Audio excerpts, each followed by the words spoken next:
আসসালামু আলাইকুম, সবাই কেমন আছেন? শুভ সকাল। আসলে বৃষ্টি ভেজা সকাল দিয়েই শুরু করলাম নতুন একটি ব্লগ। তো এখনো অনেক বৃষ্টি হয়ে গেছে সকালেই। এখন একটু আকাশ পরিষ্কার তো হয়নি, এখনো কালো আছে। মনে হয় আরো বৃষ্টি হবে। এই বেশ ৪ দিন থেকে প্রচুর পরিমাণে বৃষ্টি হচ্ছে।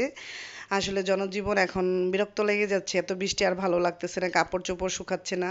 তো আজ আমি সকাল, সকাল রান্নাটা বসিয়ে দিব। বাচ্চারা এখনো ঘুমিয়ে আছে, ঘুম থেকে উঠিনি। তা আমি আসলে ছোট মাছ রান্না করব পটল আলু দিয়ে। যেহেতু পটল আলুই সবজি ছিল, আর কোনো সবজি ছিল না, তার জন্য ছোট মাছটা সেইভাবে সুন্দর করে মাখিয়ে আমি বসিয়ে দিব। আর চিংড়ি শুটকি দিয়ে মিষ্টি লাউ রান্না করব। আর যেহেতু পটলের ছাল আছে, এর মধ্যে দিয়ে একটা বরবটি দিয়ে সুন্দর করে আমি ভেজে ভর্তা করব। তো ছোট মাছটা আমি সুন্দর করে মাখিয়ে পেঁয়াজ, কাঁচামরিচ, সরিষার তেল, লবণ, বাটা কোনো মসলা ছাড়াই এমনিতেই আমি সুন্দর করে একটু পানি দিয়ে বসিয়ে দিলাম। আর এর মাঝখানে ঈদ চলে যাওয়ার পর আবার সেই আগের রুটিনে আবার ফিরে আসতে হচ্ছে। দেখা গেছে যে আগে আবার যা করতাম, ঈদটা চলে যায়, এখন আবার নতুন সেই আগের নিয়মে ফিরে আসলাম। সেই রান্নাবাড়ি, সেই কাজকর্ম, সেই কাপড় চোপড় ধোয়া, সেই সংসারে নানান কাজ।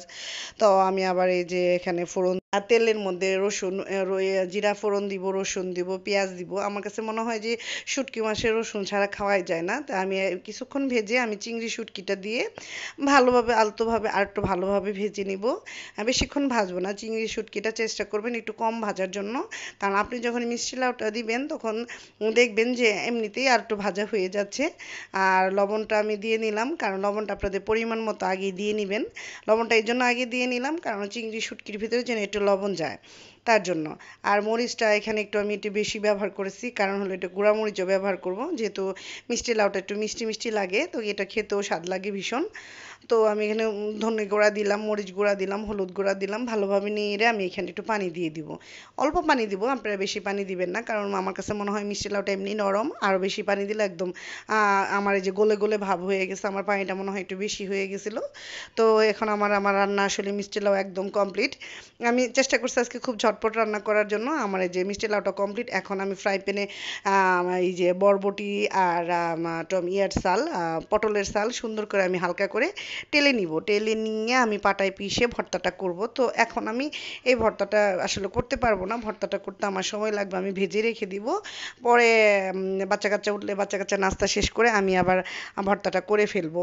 তো ভর্তা করব ভালোভাবে টেলে আমি এটা পাটায় ভর্তা করে নিব। তো আলহামদুলিল্লাহ আমার বাসায় সবাই মোটামুটি ভর্তা খেতে খুবই পছন্দ করেন।